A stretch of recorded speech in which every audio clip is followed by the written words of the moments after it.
Pastor George Borchardt, and this is another Higher Things video short. Bible Study Thursday, July 4th edition, takes on Galatians 3:15 and following. Hey, if you love our videos, if you have been learning about your faith, your Christian faith, or learning or you're discovering more about your faith through our videos, go ahead and hit like and subscribe today. You can also go to support.higherthings.org and give today. Your tax-deductible gift keeps our youth ministry.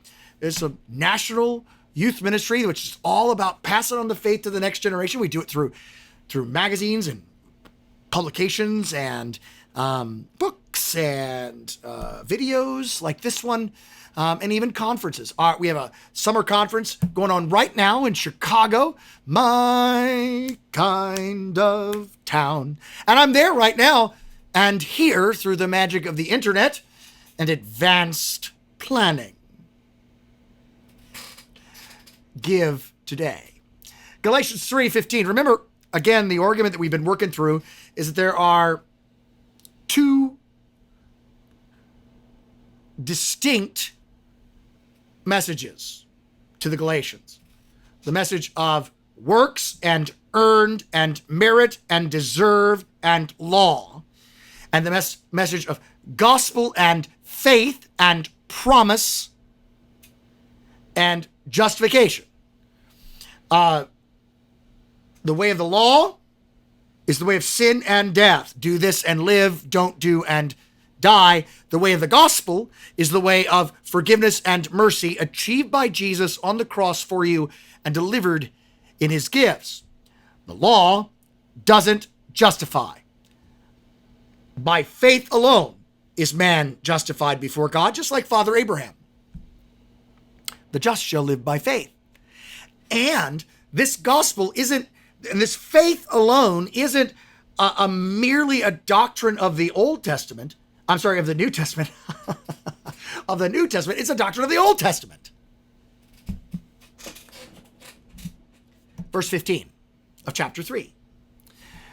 Brothers, according to human flesh, according to humans, I say,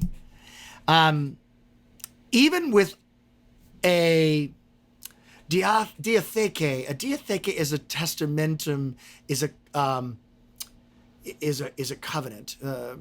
I like testament better for this. Covenant is convenera. Diatheke is really a testament, something which is enacted when someone dies.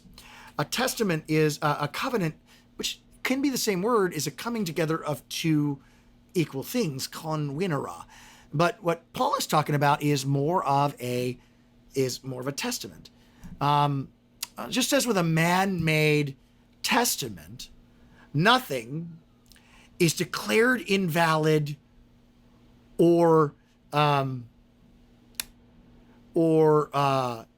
added to after it's been kekruromenein. It's after it's been ratified or after it's been enacted, or literally in the Old Testament, cut. Covenants were cut. Testaments were cut. An animal died. God would move between the sacrificed animal. Blood was shed, and basically it's like you break this covenant and you're going to die. According to just as with covenants, men's covenants, after they are ratified, no one declares it invalid or adds to it. So Abraham, or to Abraham, dative, this was a passive, was spoken promises. So to Abraham, Father Abraham, promises were spoken. And not just to Abraham, but to his seed also. So in good English, to Abraham and to his seed. And the way the Greek does this is spectacular. It takes Abraham and it takes his seed and it splits it. And they're both in the objective, they're in the dative. And in the middle of that is the passive verb, was made, and promises. So to Abraham was made promises, and also to his seed. And it's not to his seeds, as in many, but to one, something concerning to one, and to your seed, that is Christ. And so what Paul says here is basically the seed of Abraham is not everyone who's circumcised. The seed of Abraham, singular, is Christ. So promises were made to Abraham and to his seed. And that is not a plural seed, it's a singular seed. And that seed is Christ. And what I mean is this, says Paul.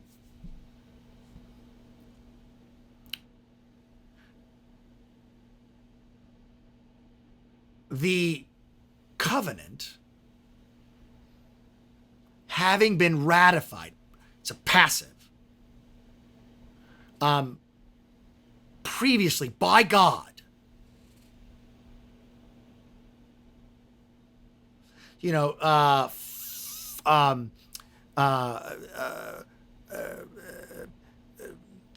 400 years ago, or 4 years afterwards, 430 years afterwards, the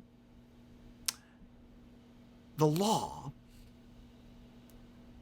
which is ratified 430 years afterwards, does not annul, 430 years afterwards, does not annul, make void, in order to invalidate the promise. So the promise made to Abraham isn't invalidated by law 430 years later. So what Paul is trying to say is look, we're going to talk about human terms, all right? Like, after the fact, you can't change a will after somebody dies. And the promise is made to Abraham first and to his seed. And that promise isn't invalidated 430 years later by Moses' law. The promise doesn't become void. For if the inheritance is out of the law, then it's not out of promise.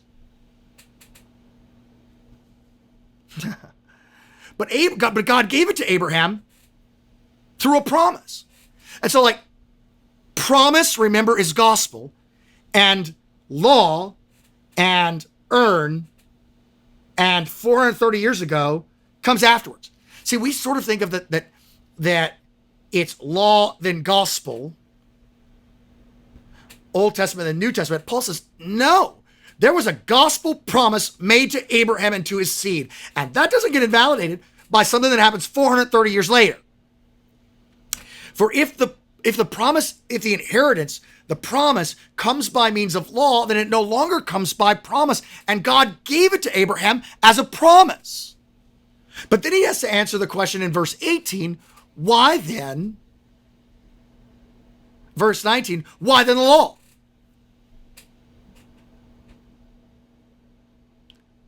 It was added on account of sin or transgressions until the seed came or would come, the seed of the promise. So why then the law? So if the law, which comes 430 years afterwards, doesn't trump the promise, and the promise is what is the trump, why then the law? Well, the law is added because of sin. Until the offspring, Christ, should come to whom the promise had been made. So until Christ comes, the law. And it was put in through an angels by means of an intermediary. What are an angels here is is through an intermediary, through a messenger. Angelos is a messenger. That's what basically angels are. And so the law comes through an intermediary. It comes through Moses, which is supposed to sort of, because of sin, and it's supposed to sort of run until the seed of the promise comes. Now, verse 20. Now, an intermediator, sort of, he says, but the mediator is not one. God is one. So like, again, Paul is making the argument that the gospel is the promise made to Abraham about his concern and to his seed. The law comes, and the law is there because of sin. The law is there because of sin, comes through an intermediator, a messenger, Moses, but it doesn't trump the promise which was made previous. An intermediate is not one. There's a lot of intermediates. There's a lot of messengers, but God is one. How does God want to deal with you, Galatians? God wants to deal with you by means of promise, not law. God wants to deal with you by means of forgiveness, mercy, faith, not means of law, curse, death. Next week, we'll handle verse 21. Is the law contrary to the promises of God? This week, he lays it out. The trump is the gospel. The way that God wants to deal with you is the forgiveness of sins. The way that God wants to deal with you is Christ. Promise made to Abraham and to his seed, Christ. Not seeds, plural. The plural thing is the law, which was added to because of transgressions, came through an intermediary, a messenger. That messenger, intermediator, implies multiple people. God is one. And next week he'll answer, is God law contrary to the promises of God? It's not. This week he says, look, speaking in human terms, what comes after does not what trumps before, and what comes before is the gospel. The gospel is the final word in how God wants to deal with you. And the law, which is given afterwards, is given because of sin's increase. And it's given until the Christ comes. This is going to bring a lot of more questions that we'll handle next week. I'm Pastor George Borghardt, and this has been another Higher Things Video Short.